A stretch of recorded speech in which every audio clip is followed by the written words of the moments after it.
just encourage you to keep studying God's Word, keep digging for nuggets in the Scripture, and be encouraged to do the will of God. Everybody has value. Every human has value. God has placed you here on purpose. You are not an accident. You didn't come here by mistake. God placed you here on purpose. And the quicker and the sooner we understand, realize, and recognize what the purpose, that why we are here, and start walking in that purpose, the better off we are, the better we feel, the more fulfilled we feel, and the better God is pleased, the more God is pleased with our life. We don't want to spend our life on earth spending time doing the wrong thing, which is wasting time. Amen. Amen, church. Amen. God bless you. So let's go back. Last time we left off here, we were in. Okay, let's just turn this way on purpose. Okay, we were talking about my heart, and we're here. Let's go kind of back to the page 19 and pick it up there. We found out that the heart determines three things. And one of them is why I say the things I do. And we went to Matthew 12:33 through 36 and looked at that. The mouth speaks what the heart is full of. The mouth speaks what the heart is full of. And in fact, if it keeps coming out of your mouth, it's probably because it's in your heart. Okay, and then we looked at the second thing was there is why I feel the way I do. My feelings, why I feel the way I do, is actually coming from my heart. My heart is actually who I am. It is the spiritual me that I am. My heart. Okay, we went to Hebrews 4:9-16, and it talks about how the word is quicker and sharper than any two-edged sword. And it's able to filter or piercing between the joints of the marrow and it's able to discern between the thoughts and the intent of the heart and that kind of thing. And so it is God's word that will filter through the heart and know your real intent. God's word has the ability to find you, whoever you are, wherever you are, which is actually good news. Makes sense? So God's word, you can be assured that there's something in God's word for you, and it will help you deal with how you feel. Okay, and then the last thing we looked at there, the third thing was the heart determines why I act the way I act. And so we went to Proverbs now, 4:20-27, and what that told us over there is to guard your heart, for out of it are the issues of life, or there's a wellspring that springs up out of your heart that leads to life. And so it's really important to guard or keep your heart with all diligence. That means with all your energy, you become a willful, conscious agent at guarding and keeping your heart. Okay, and so that becomes really critical because it is the heart where the passion lies. Your passion lies in your heart. And if you don't keep your heart, what the enemy is trying to do is create issues in your heart that redirect your passion. Is that making sense, everybody? The enemy will create, and know this, everyone. The enemy starts early with you and me and all of our kids. He starts early creating heart issues in them. And that's designed on purpose to keep them from being all that God has created them to be. If he can create heart issues in your kids, he can divert them through their own submission away from God's will for them. Is that making sense, everybody? Yes. So it's really critical for us to understand that not only does the enemy do that, but he does it through people. He's using people to create issues. Yes. And you might not even know it. You might not even know this. But the enemy can be using people that's close to you, in your family, all right? If you're not careful, he'll use you and your mouth to create issues in your kids so that they get these issues in their heart that diverts them because the passion, the energy is in the heart, and that diversion changes the direction of the passion. Making sense, everybody? So the scripture simply says, keep your heart with all diligence or all effort, because out of the heart are the issues of life. Now, as we go a little bit further, we talked a little bit about this, and I don't know if anyone's got it here underneath my heart is the real me. Let's, I think we read that first paragraph. Let's read through it again one more time. Does anybody have it there? The first paragraph? First and second paragraph. Okay, my heart is the real me. Physiologically, each of us has a unique heartbeat. Each person has a slightly different pattern. Likewise, God has given each of us a unique emotional heartbeat that races when we encounter activities, subjects, or circumstances that interest us. We instinctively feel deeply about some things and not about others. Now let's take a pause here. That is important to understand so that we don't get tricked by the enemy into being condemned or feeling guilty because I don't have the same passion you have. Right. Just what we have to understand is you and I are unique. You are a special creation by God. You have your own heartbeat. You have your own pattern. And there is something that God places in everyone in their heart that becomes a passion for them. And when something is a passion for you, it may not be a passion for another person, and you can look at them like, don't you see the importance of this? Why come you not doing this? Why aren't you as passionate about it as I am? And that becomes a trick of the enemy, because then we start to judge them and try to make them condemn because they don't have your passion. They actually have a passion, and God has created them with their unique passion. Making sense, everybody? So we want to guard against creating or condemning or criticizing people because they don't have the passion we have, or I have, or you have. Making sense, everybody? Yes. Okay, so let's go a bit further. This God-given motivation serves as an internal guidance system for our lives. It determines what your interests are and what will bring you the most satisfaction and fulfillment. It also motivates you to pursue certain activities, subjects, and environments. So think this through, everyone. This perspective, this thing that is what draws me or drives me, or this passion of mine, or this perspective that I have, has a lot to do with the people I hang out with. It will attract me to certain people. If I'm not careful, the enemy will take the same passion, you see it, and attract me to people that will cause me harm, that mean me no good. Is making sense?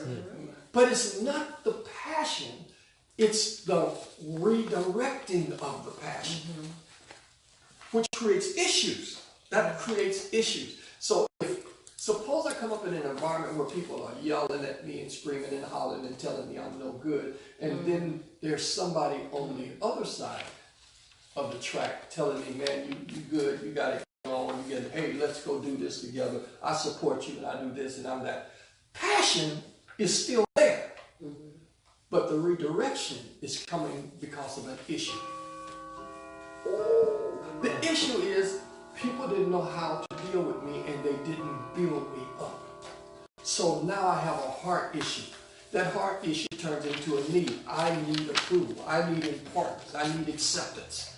Making sense? And so then the enemy gets busy and takes the things of the world, the lust of the flesh, the lust of the eye, and the pride of life, to lure me to things that make me feel important. Because my heart issue is I don't have importance in me. Making sense? So I can get redirected because of heart issues. That's why Scripture tells us, keep your heart. Is that making sense? Yeah. Okay, so now down here a little bit further, it will actually attract me to certain environments. Certain environments are not good for me. Certain people that I might be attracted to hang out with are not good for me. Is that making sense? Yes. But there's a heart issue that's attracting me to that environment. And that's what I need to know. I ain't hanging out with them just because they're good. I kind of like being with them. I kind of like being with them because I have a certain thing in my heart that has a feeling that wants to do a certain thing a certain way, or hang out a certain way, or be around a certain kind of thing. But if I have an issue, it makes me see them wrong. I don't see them right. I see them as fulfilling my need, when actually they're not. Now remember we were over in 2 Corinthians last Sunday on our family day. We were over in 2 Corinthians over there, and we were talking about what is it? Oh my, I just slipped away from it's things that cause us to be trapped. And, if I keep talking about stronghold. Woo, I just couldn't get it said. I couldn't get it said. We were talking about stronghold. And if you follow through that scripture, it talks about we don't wrestle against carnality or fleshly things, but the weapons of our warfare are not carnal, but they're mighty through the pulling down of stronghold. Strong, and then if you read a little bit further, it starts to become clear what that's talking about.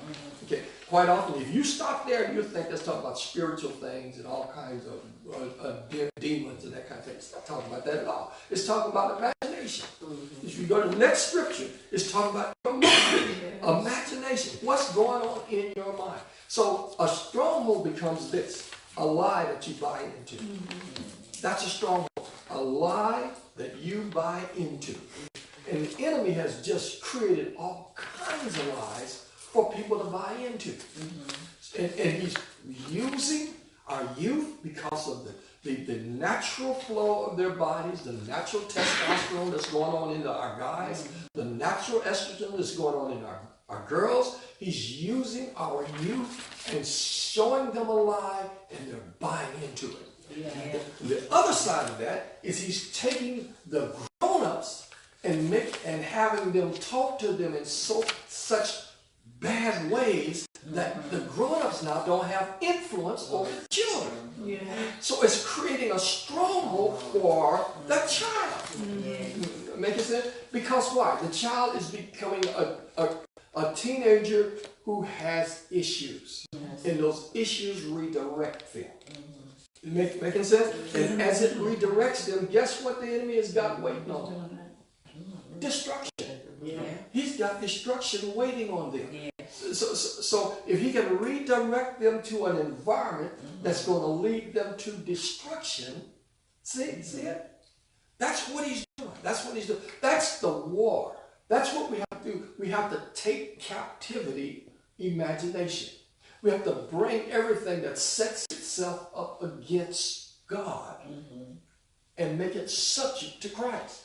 That means I need the influence. I need influence to talk truth into the lives of the people that are around me. My kids. I need influence. I can't just talk truth to them and think just because it's truth they're going to hear it. That's right. Does that make sense? Yeah. Because there's something else that's blocking it. It can be true. Bible said, you will know the truth will make you free. Bible says, in all you'll get understanding. Okay, the problem with understanding and truth is if you don't have influence, you can't give it to them. So hopefully this is making sense, everybody. So this is how the enemy is fighting our people. We got big buildings, we got churches, Folks dressing up in all kind of stuff, all kind of designer stuff, looking good, wearing all kind of shoes. Like I got, what is these? I got Levi's and all kind of stuff. And let me tell you this: there is nothing wrong with that. Not a thing. The problem with it is it can redirect you from your family. Yeah. Yes. So you be looking good, sharp as a tack with your Stacy's on 3-piece suit, all backed out, got out of your Bentley outside, but have no influence over your son. Wow. They call that casket sharp. You be looking casket sharp. Yes, Carmela, yes. And then you have no problem with that. Yeah. Because you have no influence. That means the next generation, you can't help them.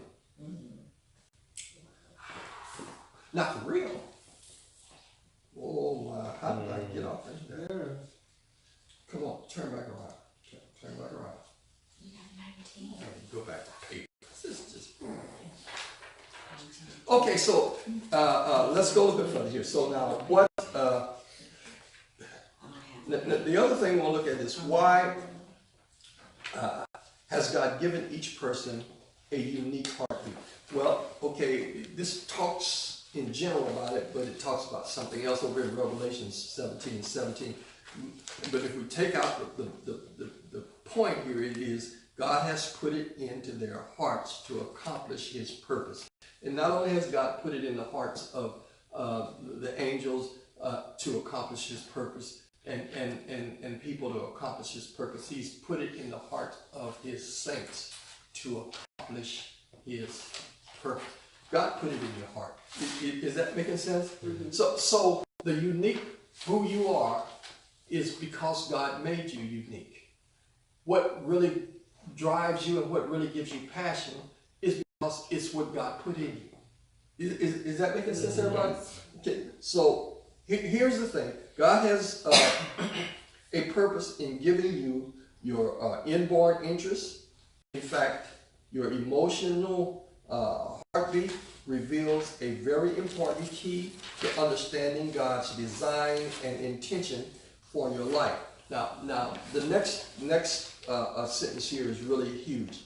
The Bible makes very clear that your heart was designed by God, but you make the choice to use it for good or evil, for selfish purposes or for service.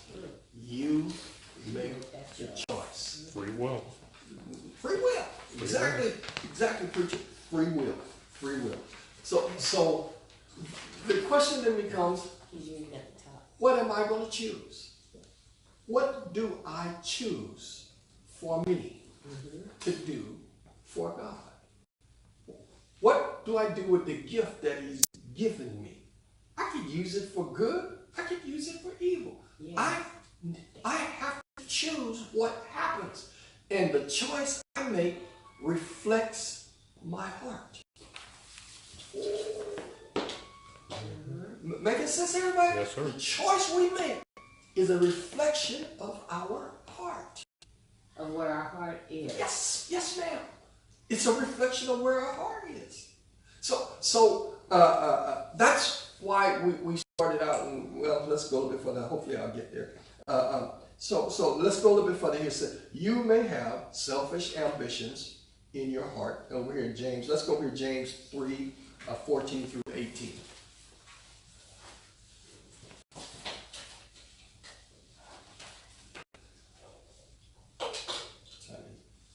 Okay, or while somebody's getting that, or you may serve the Lord with all of your heart. Over here in 1 Samuel 12 and 20, or do the will of God from your heart. Over here in Ephesians 6 and 6.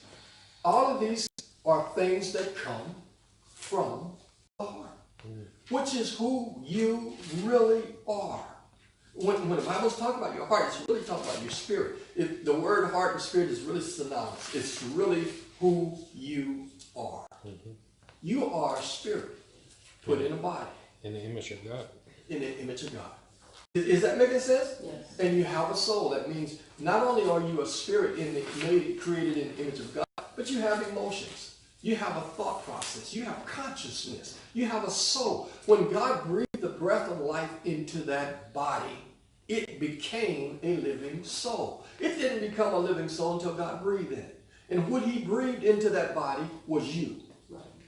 Is that making sense? Mm-hmm. The body is like that table. It's nothing but material. Making sense? It didn't become a living soul until God breathed the breath of life into it. Then it became a living soul. And what is the breath of life he breathed into that body? You. Because that's what he breathed into you. Making sense, everybody? Yes, sir. Okay, so now, what do I do with me? Not my body. What do I do with me? Because whatever I say, whatever I feel, however I act is a reflection of who I am. Making sense now? Yes, sir. Guys, I'm thinking I'm talking to my class. Making sense, everybody? Yes, sir. Okay, so what does it say over here in James 3:14?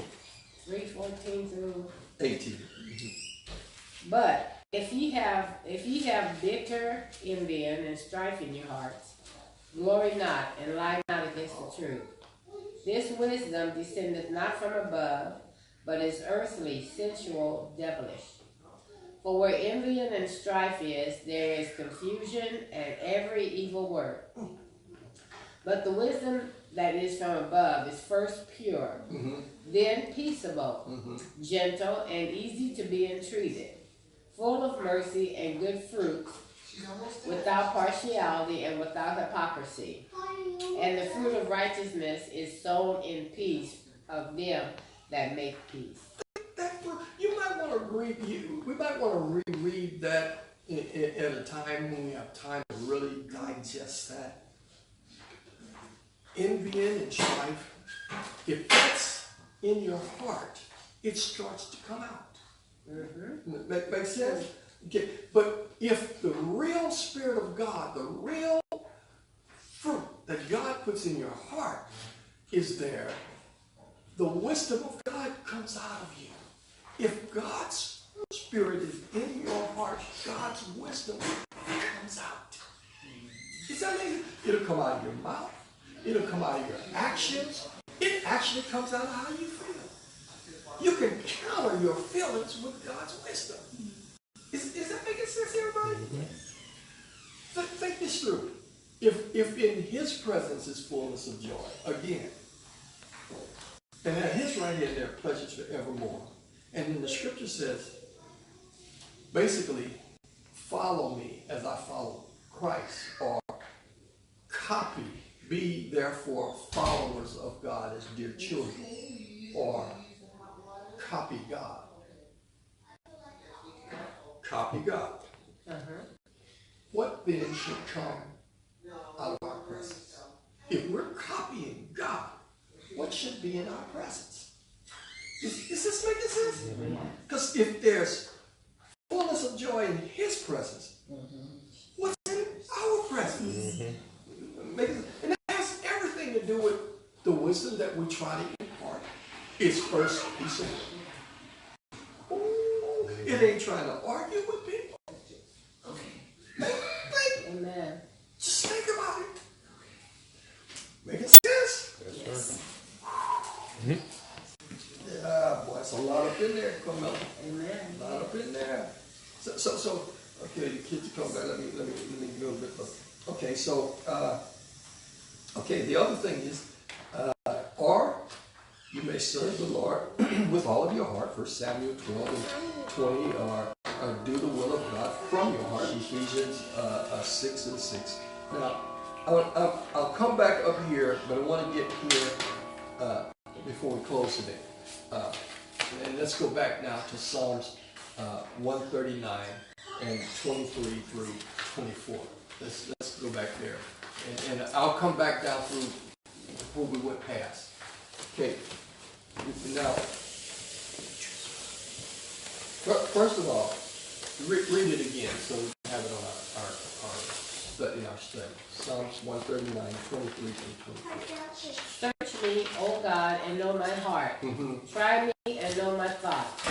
And see if there be any wicked way in me, and lead me in the way everlasting. Okay, so search me, O God, and know my heart. So try me or test me. See if there's anything in me that shouldn't be there. Let's paraphrase, anything that shouldn't be there in me. Now, what's really important here is for me to search me. Yes. And for me to know my heart, because God already knows my heart. It's really important for me to see if there's anything in me that shouldn't be there, because God already knows if there's anything, there's something in me that shouldn't be there. Is that making sense? So the concept is, let's create a discipline where God can help us search ourselves. Amen. So this year, as we start our fast, and we're not going to be on a long fast. This weekend fast, and I'm not talking about a food fast. I'm talking about a heart fast. A heart fast. Where we search ourselves so that we get to know our heart. Okay? And so there are a lot of things that's here. What happened to my where am I? Okay, so I have given you on page 20 through 23 a list of things. And now what you might want to do is get to, my plan is to get a notebook. Yes, ma'am. You have 19? I do. have 19. You don't? Okay, I'll make sure you get it. Okay, the plan is to get a notebook with notebook paper and use some of these questions and use the examples that's in here to start to list things. For example, when I was a kid, what did I like to do? What did I do good? What do I remember about being a child that was good? What do I remember that I did that I really enjoyed? All of these things, what you do, come out of the heart. See it? Okay, so when I became a teenager, what stands out? What did I do? If I was 9 or 10, did I have a Kool-Aid stand? Heart things. Okay. Did I develop that? Was I excited about it? Did I do that good? Heart things. Okay, because at the end, I'm a teen now. In my 20s, what did I do? What stands out in my life when I was in my 20s? What stands out in my life when I was in my 30s? What stands out when I was 40? In my 50s? What did I do? The next thing that was going to happen is going to tell us a few things. First one is going to tell us we may find a pattern of things that went on in our life, all through our lives, which speaks to who we are. Now, what you don't want to do is use your past failures to condemn yourself, because what we're trying to do is recognize what our uniqueness is. Is that making sense, everybody? Okay. How am I uniquely me? What really gets me motivated? What increases my passion? See it, everybody? Okay. Now the next thing is, let's look at this again and find out and start to look at, how do I view my life? Because if I don't view it like God views it, I might have a heart issue. Is that making sense? Because God never talks about your failures. That ain't where he's going. He's always talking about building you up, what you can do for him. And I got this plan for you. He don't talk about your life. He's got a whole ocean, a sea of forgetfulness that he throws all that stuff in. We go fishing. Go fishing in it. Go fishing. Which a couple of big ones. Yes. which speaks to our heart. We might need to come to God with our heart. God, I have this problem of being negative. Because if I'm a negative person, it's a heart issue. It's in my heart. I'm not negative. I just got this issue which tricks me into seeing things from a negative place. Make sense, everybody? Yes, you. So, Pastor, if you have years that you didn't have the good stuff, so do you just go to the years that you have the good stuff in? Yeah, fine what you, because this is Like not if about. you have the young years wasn't good, so then you have teenage years was good, so do you just start at the teenage years? Yeah, or fine, really check. Because there may be something good in your young years. Yeah, you might be looking at it from a negative place. Because the negative always stands out. Always. It always stands out. The enemy makes sure of that, doesn't he? Yes. Negative is so powerful.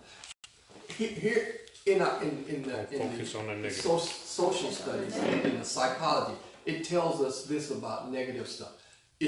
You need at least 15 positive things for every one bad or negative thing, just to balance it, because negative is so powerful. It stands out in your life. It's very The powerful. enemy makes sure of that. That is on the forefront of our minds. Yes. He makes sure of that. Yes. So it really, and we need to know that in order to counter how we talk about things and how we, because if we don't learn how to talk about things, it will create a worldview in us, Yes. meaning how we see the world A negative one. in a negative way. And that view, that filter, the way we see the world, glass half full, glass half empty, is from the heart. That's a heart issue. Is that making sense? Because God is not negative. He's positive. If you're God's child, guess what you ought to be? Positive. Ooh, boy. Is this making sense? Let's pray. Any more questions about any of this? Okay, so the rest of the month, let's take every day, give yourself maybe a half an hour to an hour, and let's work on this. Let's diligently work on creating our list. Let's see what we've done in our life. What has happened in our life? What are we attracted to? What are the positive things that came in our youth, as a kid, as an adult? Not that you don't remember them. You do remember negative. I remember turning over the refrigerator. I do. I remember turning over the refrigerator. I'm probably not going to ever forget that. But I remember turning it over. I remember trying to make some toast, turning on the oven. Mama is gone. She's at work. Daddy's at work. I'm at the house. Turning on the gas. And it wouldn't light. Taking some paper, putting a match to it, and sticking it in the oven. Lost all my eyelash. And your eyebrow. Singed my eyebrow. I'm wiping that one of my eyes falling off. I stole icing off of my grandmother's stove, hot icing, and in the midst of it, I burnt me a permanent mark on the stove. God keeps us when we're young. That's my point. That's my point. Killed ourselves. Jared set my curtains on fire when he was 3 years old. And the point is this: there's good in negative. Yeah. There's good. I won't do that again. God kept me. I could have killed myself, but God I kept me. won't be doing that again. So, depending on how you see it, well, I must have been no good, just a no good, nothing. I don't know how I lived so far. I don't know what's wrong with me. It's surprising that I lived this long. You know how you see it. is determining what's in your heart. Versus God kept me. And it hadn't been for the Lord on my side. Look at where I am today. Look at what God, what you did for me. Look at God. Heart issue. Making sense, everybody? Yes, sir. Let's pray. Father, we thank you now for this time of studying your word. We thank you for these precious hearts that's here today, God. Help us to digest this concept, God, as we go on this heart fast, as we get to know who we really are from the beginning, from our conception, from where we can remember all the way up to now. We want to know ourselves. We want to know our heart.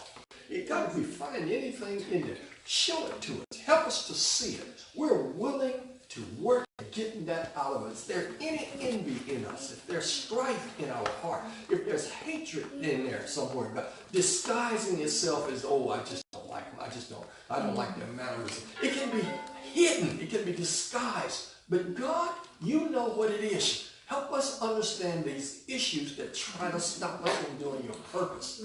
We don't want to waste our time anymore. It is in Jesus' name we pray. We thank you in advance for it. Thank you, Lord. Now. Amen. Amen. God bless you.